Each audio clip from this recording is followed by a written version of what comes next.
Hi అండి అందరికీ.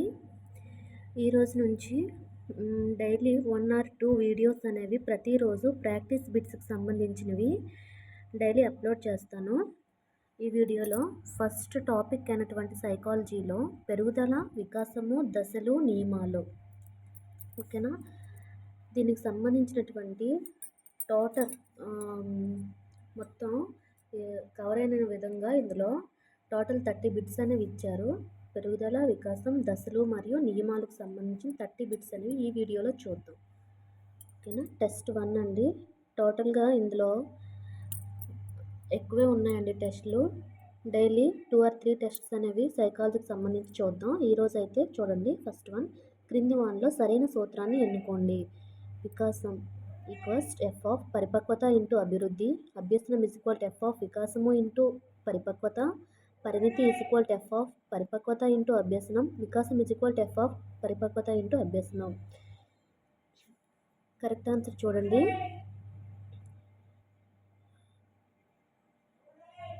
మీరు గెస్ చేయండి. ఓకే, ఆప్షన్ 4 వికాసం అనేది పరిపక్వత మరియు అభ్యసనం కలయిక. ఓకే, ఆప్షన్ 4 అనేది రైట్ అవుతుంది. Option 4 right answer. Next one, ఈ క్రింది వానిలో వికాసానికి సంబంధించి సరైన భావన కానిది. వికాసం సమగ్రమైనది, సంకీర్ణమైనది, విస్తృతమైనది. సరైనది కానిది అడుగుతున్నాడు. వికాసం గుణాత్మకమైనది మరియు పరిమాణాత్మకమైనది. వికాసం పెరుగుదలలో అంతర్భాగం అనేది కాదు. వికాసం ప్రత్యేక అంశానికి పరిమితమై ఉంటుంది. వికాసానికి సంబంధించి సరైనది కానిది, ఓకేనా. చూడండి, గెస్ చేయండి.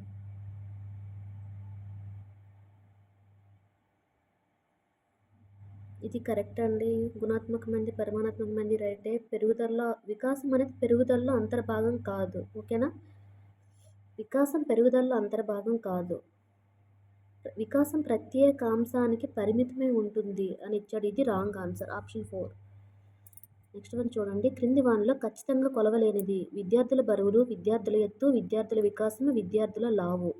దేన్ని కొలవలేమండి? బరువును కొలవగలం, ఎత్తును కొలవగలం, నెక్స్ట్ లావుని కొలవగలం. మరి వికాసాన్ని కొలవగలమా? కొలవలేం కదా, ఆప్షన్ 3. వ్యక్తిలో అంతర్గతంగా దాగి ఉన్న శక్తి సామర్థ్యాల వివర్తనమును ఏమని పిలవచ్చు? పెరుగుదల, వికాసం, అభివృద్ధి, పరిపక్వత. అంతర్గతంగా దాగి ఉన్న శక్తి సామర్థ్యాల వివర్తనమును ఏమని పిలవచ్చు? పెరుగుదల, వికాసం, అభివృద్ధి, పరిపక్వత. నెక్స్ట్ వన్, పెరుగుదల ఏదో ఒక దశలో ఆగిపోవును అని చెప్పుటకు మనం ఉపయోగించే పరిభాష సంచితం, విస్తృతం, సంకీర్ణం, సంకుచితం. పెరుగుదల అనేది ఏదో ఒక దశలో ఆగిపోతుంది. ఇది పెరుగుదల అనేది ఏదో ఒక దశలో ఆగిపోవటను సంకుచితం అంటారు. పెరుగుదల అనేది, ఓకేనా, సంకుచితమైనది. ఎందుకంటే అది ఏదో ఒక దశలో పెరుగుదల అనేది ఆగిపోతుంది. బట్ వికాసం అనేది అలా కాదు, అది జీవితాంతం కొనసాగుతూ ఉండే ప్రక్రియ వికాసం అనేది. ఓకే, పెరుగుదల మాత్రం ఆగిపోతుంది కాబట్టి దీన్ని సంకుచితమని అంటారు. శిశువులందరిలో భాషా వికాసం మొదట ముద్దు పలుకులతో ప్రారంభమై క్రమంగా పదాలు నేర్చుకుని తర్వాత సంభాషణలు చేస్తూ పిదప సంక్లిష్టమైన భాషా నైపుణ్యాలను పెంపొందించుకుంటాడు. దీనిని బలపరిచే వికాస నియమము. వికాసము సాధారణం నుంచి నిర్దిష్టం వైపుకు ప్రయాణించును, వికాసం సులభం నుంచి జటిలం వైపుకు ప్రయాణించును, వికాసం ఖచ్చితమైన నమూనాను పాటిస్తుంది, వికాసంలో వైయక్తిక భేదాలు ఉంటాయి. ఓకేనా, మీరు ఆన్సర్ గెస్ చేయండి.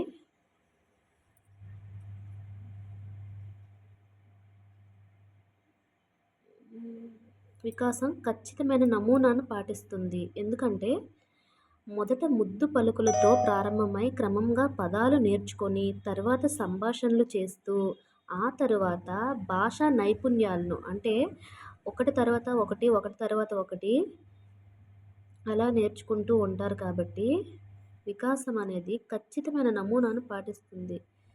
ఓకేనా. నెక్స్ట్ వన్ చూద్దాం.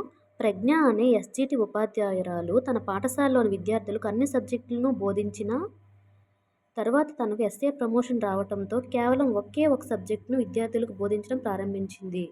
దీనిలో ఇమిడి ఉన్న వికాస నియమం. ఓకే, ఫస్ట్ అన్ని సబ్జెక్ట్స్ని బోధించింది, తర్వాత ప్రమోషన్ అయ్యాక ఒక సబ్జెక్ట్ను మాత్రమే బోధిస్తుంది. అయితే వికాసం అనేది సరళం నుండి జటిలం వైపు ప్రయాణిస్తుందా? వికాసం సాధారణం నుండి నిర్దిష్టం వైపు ప్రయాణిస్తుందా? అన్ని దశల్లో ఒకేలా ఉండదు. వికాసంలో వైయక్తిక భేదాలు ఉంటాయి. ఆప్షన్ 4 అయితే అస్సలు కాదు. వికాసం అన్ని దశల్లో ఒకేలా ఉండదు. ఇది కాదు. వికాసం సాధారణం నుండి నిర్దిష్ట వైపుకు ప్రయాణిస్తుంది. Option 2. Next one. Suma, Sravani ఇద్దరు ఎస్జిటి ఉపాధ్యాయురాలే. అయినప్పటికీ సుమ గణితంను విద్యార్థులకు చక్కగా బోధించగలదు. కానీ శ్రావణి మాత్రం సైన్స్ సబ్జెక్టును చక్కగా బోధించగలదు. దీనికి కారణమైన వికాస నియమం. వికాసం సరళం నుండి జటిలం వైపుకు ప్రయాణిస్తుంది. చూడండి, వికాసం సాధారణం నుండి నిర్దిష్టం వైపుకు ప్రయాణిస్తుంది. వికాసం అన్ని దశల్లో ఒకేలా ఉండదు. వికాసంలో వైయక్తిక భేదాలు ఉంటాయి. ఓకేనా? అంటే చూడండి, ఇది ఆన్సర్ ఆప్షన్ 4 అవుతుంది. ఎందుకంటే వైయక్తిక భేదాలు ఇద్దరు కూడా ఎస్జిటినే చేశారు. కాకపోతే ఆమె ఒక సబ్జెక్టులో బాగా బోధిస్తుంది, ఈమె ఇంకో సబ్జెక్టులో బాగా బోధిస్తుంది. అంటే ఒక్కొక్కరు నైపుణ్యంలో ఒక్కొక్క దానిలో నైపుణ్యాన్ని ప్రదర్శిస్తున్నారు కాబట్టి వైయక్తికమైనటువంటి భేదాలు ఉంటాయి. చిన్న తరగతుల్లో ఉపాధ్యాయుడు ఆంగ్లం బోధించేటప్పుడు జీవితంలో వారికి తెలిసిన పదాలైన యాపిల్, బ్యాట్, క్యాట్, డాగ్ లాంటి పదార్థాలు నేర్పించి తర్వాత తెలియని పదాలైన ఎగ్స్, బోట్, క్రొకోడైల్, డాంకీ లాంటి కాస్త కఠినమైన పదాలను నేర్పిస్తున్నాడు. ఇక్కడ ఉపాధ్యాయుడు పాటిస్తున్న వికాస నియమం ఏది? చూడండి, ఇలా ఇచ్చినప్పుడే అన్నీ ఒకేలా ఉంటాయి ఆప్షన్స్, జస్ట్ కన్ఫ్యూజ్ అవుతాము. చూడండి, ముందు సులభంగా ఉన్నటువంటివి నేర్పించాడు. ఓకేనా? తర్వాత కొంచెం కఠినంగా ఉండేటటువంటివి నేర్పించాడు. అయితే ఇది ఏ నియమాన్ని సూచిస్తుంది? వీడియో క్లారిటీ బాగాలేకపోతే ఏమనుకోకండి. ఎందుకంటే నేను ఒక హ్యాండ్తో వీడియో తీస్తూ ఇంకో హ్యాండ్తో ఇట్లా పట్టుకొని వీడియో చేస్తున్నానండి, అందుకు. ఓకేనా? అయితే ఇది ఏ నియమాన్ని పాటిస్తుంది? ముందు సరళమైనవి నేర్పించాడు కాబట్టి తర్వాత కఠినమైనవి కాబట్టి వికాసం అనేది సరళం నుంచి జటిలం వైపు ప్రయాణిస్తుంది. ఆప్షన్ 1. Next one. వ్యాయామ ఉపాధ్యాయుడు 5వ తరగతి చదువుతున్న ఐశ్వర్యను క్రీడలు ఆడేటప్పుడు ఆమె ఆట విధానం చూసి నీవు ఖచ్చితంగా భవిష్యత్తులో మంచి అథ్లెట్ అవుతావని ప్రోత్సహించును. ఇక్కడ ఉపయోగపడ్డ వికాస నియమము. వికాసంను ప్రాగుక్తీకరించవచ్చు.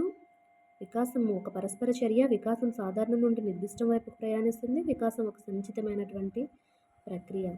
ఓకేనా? ఆమె ఆటలాడే విధానం చూసి భవిష్యత్తులో మంచి అథ్లెట్ అవుతావని చెప్తున్నాడు. ఓకే, అంటే వికాసాన్ని ఇప్పుడు ఉన్నటువంటి పరిస్థితిని ఆధారంగా చేసుకొని భవిష్యత్తు గురించి చెప్తున్నారు. ఓకేనా? అంటే ప్రాగుక్తీకరించవచ్చు వికాసంలో. నెక్స్ట్, నిత్య జీవితంలో మనం ఒక్కోసారి వర్షం పడగానే లేదంటే భూకంపం, తుఫాను సంభవిస్తే తెలియకుండానే మనం హఠాత్తుగా ఇవన్నీ సంభవించాయని అనుకుంటాము. కానీ అవి హఠాత్తు పరిణామాలు కావు. అవి సంభవించే ముందు అనేక దశల్లో జరిగిన మార్పుల యొక్క ఫలితం వల్ల అలా జరిగాయి అని బలపరిచే నియమము. ఏంటి? వికాసం ప్రాముఖ్యకరించవచ్చు. వికాసం ఒక పరస్పర చర్య. వికాసం సాధారణం నుండి నిర్దిష్టం వైపు ప్రయాణిస్తుంది. వికాసం ఒక సంచిత ప్రక్రియ. ఓకేనా? అంటే మనం అనుకుంటాము సడన్గా వచ్చేస్తున్నాయి తుఫాన్లు అవి అనుకుంటాము, భూకంపాలు అవి. కానీ అవి వచ్చే ముందు మనకి హింట్స్ అనేవి వస్తాయి. కాబట్టి అది సంచితమైనటువంటి ప్రక్రియ. అనిత, కవిత ఇద్దరు అక్కా చెల్లెళ్ళు. అనిత పాఠశాలలో అందరితో కలివిడిగా ఉంటూ మిత్రుల ద్వారా, ఉపాధ్యాయుల ద్వారా, ప్రసార మాధ్యమాల ద్వారా ఎప్పటికప్పుడు సమాచారాన్ని, జ్ఞానాన్ని పొందుతూ ఉంటే, కవిత మాత్రం ఒంటరిగా స్తబ్దంగా ఉండి అంత జ్ఞానాన్ని సంపాదించలేకపోతుంది. ఇక్కడ కవిత పాటించని నియమం ఏది? వికాసంను ప్రాగుక్తీకరించవచ్చు. వికాసం ఒక పరస్పర చర్య. వికాసం సాధారణ నుండి నిర్దిష్టం వైపు ప్రయాణిస్తుంది. వికాసం ఒక సంచిత ప్రక్రియ. చూడండి, ఆమె అందరితో కలివిడిగా ఉంటూ నెక్స్ట్ అందరి ద్వారా, ఫ్రెండ్స్ ద్వారా, ఉపాధ్యాయుల ద్వారా అండ్ ప్రసార మాధ్యమాల ద్వారా తెలుసుకుంటుంది. బట్ ఆమె ఏం చేస్తుంది, ఇంకో అమ్మాయి ఎవరితో కూడా అసలు ఏం తెలుసుకోవట్లేదు. సో పరస్పర చర్య, పరస్పరంగా తను ఉండడం లేదు. ఇక్కడ జరిగే వికాసం ఏంటి అంటే వికాసం అనేది ఒక పరస్పర చర్య. నెక్స్ట్ వన్ చూసుకుంటే, ఉపాధ్యాయుడు గణితంలో భాగంగా విద్యార్థులకు ముందుగా సహజ సంఖ్యలు, తర్వాత పూర్ణాంకాలు, తర్వాత పూర్ణ సంఖ్యలు, తర్వాత కరణీయ, అకరణీయ సంఖ్యలు, తర్వాతనే వాస్తవ సంఖ్యలను నేర్పించాడు. అయితే ఉపాధ్యాయుడు పాటించిన నియమము. వికాసము సాధారణ నుంచి నిర్దిష్టం. వికాసం సులభం నుంచి జటిలం. వికాసం ఖచ్చితమైన నమూనాను పాటిస్తుంది. వికాసంలో వైయక్తిక భేదాలు ఉంటాయి.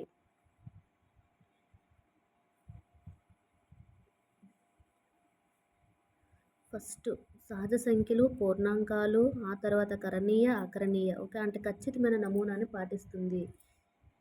నెక్స్ట్ పుట్టుక ముందు తల్లి గర్భంలో ఉన్న ఫలదీకరణ నుంచి 2 వారాల వరకు ఉన్న శిశువును ఏ దశలో ఉన్నట్లు చెప్తాము? నవజాత శిశువు దశ, ఎంబ్రియో దశ, ఫీటస్ దశ, జైగోట్ దశ. ఫలదీకరణ నుంచి 2 వారాల వరకు ఉన్న శిశువుని సంయుక్త బీజము దశ లేదా జైగోట్ దశ అంటారు. దీన్ని సంయుక్త బీజ దశ అని కూడా అంటారండి. క్రింది వానిలో శైశవ దశకు సంబంధించి సరికాని ప్రవచనం. శారీరక వికాసం, మానసిక వికాసం చాలా మందకొడిగా జరుగుతాయి. శారీరక వికాసం, మానసిక వికాసం రెండు చాలా వేగంగా జరుగుతాయి. శిశువు యొక్క మొట్టమొదటి సాంఘిక వికాసం తన తల్లిని గుర్తించడం. మనకి శైశవ దశకు సంబంధించి సరికాని ప్రవచనం అడుగుతున్నారు. శిశువుకు 4 నెలలు నిండేసరికి 2 రెట్ల బరువును పొందుతాడు. ఓకే. ఇది రైటే కదా. శారీరక వికాసం, మానసిక వికాసం రెండు వేగంగా జరుగుతాయి. శిశువు యొక్క మొట్టమొదటి సాంఘిక వికాసం తన తల్లిని గుర్తించడము. శిశువుకు 4 నెలలు నిండేసరికి 2 రెట్ల బరువును పొందుతాడు. ఈ 3 ఆప్షన్స్ కూడా రైటే. ఆప్షన్ 1 చూడండి, శారీరక వికాసం, మానసిక వికాసం చాలా మందకొడిగా జరుగుతాయి అని అన్నారు. ఇది మనకి ఇక్కడ రాంగ్ ఆన్సర్. నెక్స్ట్ వన్ చూడండి. నవజాత శిశువు సంతోషం, భయం, కోపం అనే ప్రాథమిక ఉద్వేగాలను ప్రదర్శిస్తాడు అని తెలియజేసిన శాస్త్రవేత్త ఎవరు? చూడండి, Elizabeth Hurlock, Stanley Hall, Freeman, J B Watson. J B Watson అండి. జేబీ వాట్సన్ ఇక్కడుంది. శిశువులో ఏర్పడే మొట్టమొదటి ఉద్వేగం ఏడవడం, స్పర్శ, ఉత్తేజం, నవ్వు. ఉద్వేగం, ఉత్తేజం ఈ విధంగా గుర్తుపెట్టుకోండి. మొట్టమొదటి ఉద్వేగం ఉత్తేజం ఓ.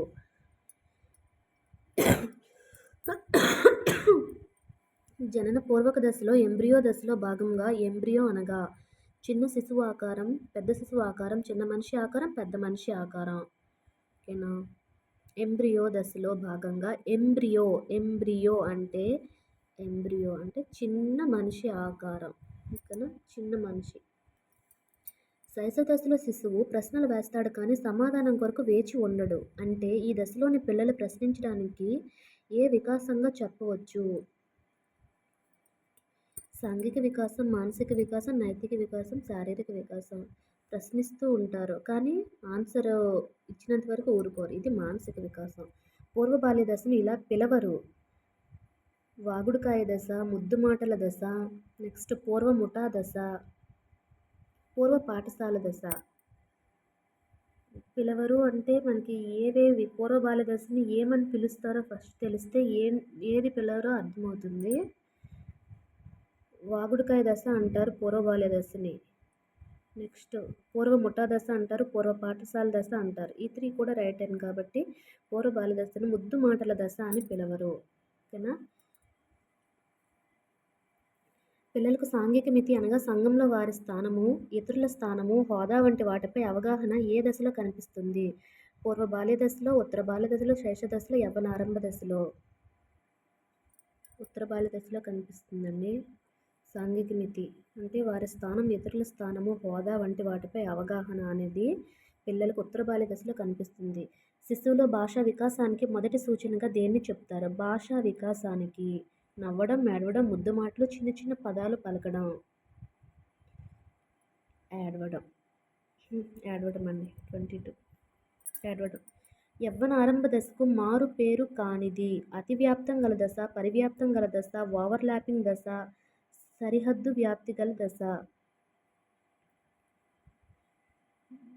అతివ్యాప్తం గల దశ అంటారు యవ్వనారంభ దశకి, పరివ్యాప్తం గల దశ అంటారు, ఓవర్లాపింగ్ దశ అని అంటారు ఇంగ్లీష్లో. యవ్వనారంభ దశకి సరిహద్దు వ్యాప్తి గల దశ అనేది రాంగ్ ఆన్సర్.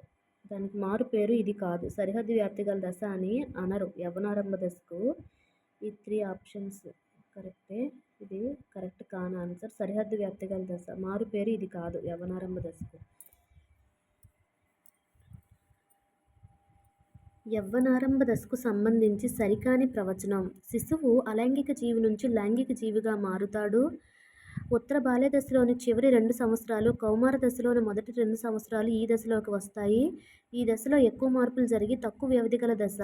ఈ దశ తక్కువ మార్పులు జరిగి ఎక్కువ వ్యవధి గల దశ. చూడండి, సంబంధం సరికాని ప్రవచనం కాదు ఏంటి అంటున్నాడు. అలైంగిక జీవి నుంచి లైంగిక జీవిగా మారుతాడు, రైటే. ఉత్తర బాల్య దశలోని చివరి 2 సంవత్సరాలు, కౌమార దశలోని మొదటి 2 సంవత్సరాలు ఈ దశలోనికే వస్తాయి, రైటే. ఈ దశ ఎక్కువ మార్పులు జరిగి తక్కువ వ్యవధి గల దశ, ఓకే, అవును, ఇది కూడా రైటే. ఈ దశ తక్కువ మార్పులు జరిగి ఎక్కువ వ్యవధి గల దశ అని ఇచ్చాడు, ఇది రాంగ్ ఆన్సర్, ఓకేనా. కౌమార దశకు సంబంధించి సరికానిది. కిషోర ప్రాయదశ, సంధి దశ, ఉద్వేగ స్థిరత్వంతో కూడి ఉన్న దశ, తల్లిదండ్రులకు భయాన్ని కలిగించే దశ. ఓకే, సరికానిది ఏంటి అంటే చూడండి, ఉద్వేగ స్థిరత్వంతో కూడిన దశ ఏంటండి ఇది?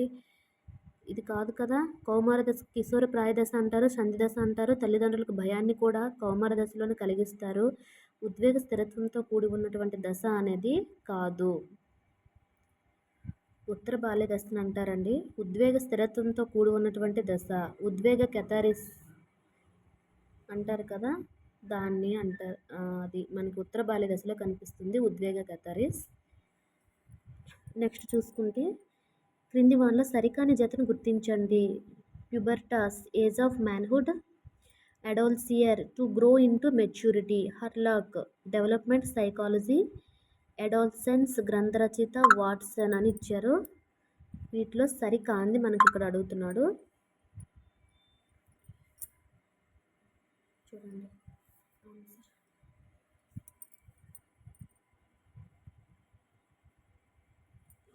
ప్యూబర్టాస్ రైటే, adolescere, to grow into maturity. Hurlock, development psychology, ఓకేనా. ఈ 3 కూడా రైట్ అని. అడాల్సెన్స్, గ్రంథ రచయిత వాట్సన్ అని ఇచ్చారు. అడాల్సెన్స్ గ్రంథ రచయిత మీకు ఎవరో తెలిస్తే కామెంట్ చేయండి. ప్రాగ్భాషా రూపాలు క్రమేపీ భాషా రూపాలుగా మార్పు చెందే దశ. యవ్వనారంభ దశ, కౌమార దశ, శైశవ దశ, పూర్వ బాల్య దశ. ప్రాగ్భాషా రూపాలు క్రమేపీ భాషా రూపాలుగా మార్పు చెందే దశ శైశవ దశ. పూర్వ బాల్య దశకు మారు పేరు కానిది. వాగుడుకాయ దశ, అన్వేషణ దశ, ప్రశ్నించే వయసు, పాఠశాల దశ. వాగుడుకాయ దశ అంటారు, అన్వేషణ దశ అంటారు, ప్రశ్నించే వయసు అంటారు. ఈ 3 కూడా అంటారు కదండి. పూర్వ బాల్య దశకు మారు పేరు కానిది పాఠశాల దశ. సమయానుకూలంగా అబద్ధం చెప్పడం తప్పు కాదని మరియు చేసినప్పుడు సిగ్గుపడడం లాంటి నైతిక పరమైనటువంటి అంశాలు ఏ దశలోని అంశం అని చెప్పుకోవచ్చు. ఉత్తర బాల్య దశ, పూర్వ బాల్య దశ, శైశవ దశ, యవ్వనారంభ దశ. సమయానుకూలంగా అబద్ధం చెప్పడము తప్పు కాదు మరియు తప్పు చేసినప్పుడు సిగ్గుపడటము లాంటి నైతికపరమైన అంశాలు ఉత్తర బాల్య దశలో కనిపిస్తాయి. నెక్స్ట్ చూసుకుంటే క్రింది వానిలో సరికాని ప్రవచనం. సరికాని ప్రవచనం చూడండి. శిశువు 2 నెలలు నిండిన తర్వాత రంగుల మధ్య తేడాను గుర్తిస్తాడు. శిశువు 6 నుంచి 8 నెలల మధ్య మొదటి పాలదంతం అనేది వస్తుంది. శిశువు 6 నెలలప్పుడు ఒకే వస్తువుపై దృష్టి పెట్టి ఆడుకుంటే 9 నెలలప్పుడు 2 వేరువేరు వస్తువులతో కలిసి ఆడుకుంటాడు. శిశువు భవిష్యత్తులో స్థూలకాయుడు, మధ్యమకాయుడు, లంబకృశకాయుడుగా మారుతాడని శైశవ దశలో చెప్పవచ్చు అని ఇచ్చాడండి. ఇది రాంగ్ ఆన్సర్ అండి, ఇది రాంగ్. అంటే శిశువు భవిష్యత్తులో స్థూలకాయుడు, మధ్యమకాయుడు, లంబకృశకాయుడుగా మారుతాడని శైశవ దశలో చెప్పవచ్చు అని ఇచ్చారు కదా, ఇదైతే రాంగ్ ఆన్సర్. ఈ 3 కూడా రైటేనండి. శిశువు 2 నెలలు నిండిన తర్వాత రంగుల మధ్య తేడాను గుర్తిస్తాడు, రైటే. 6 నుంచి 8 నెలల మధ్య మొదటి పాలదంతం అనేది వస్తుంది, రైటే. 6 నెలలప్పుడు ఒకే వస్తువుపై దృష్టి పెట్టి ఆడుకుంటాడు, ఇది కూడా రైటే అండి.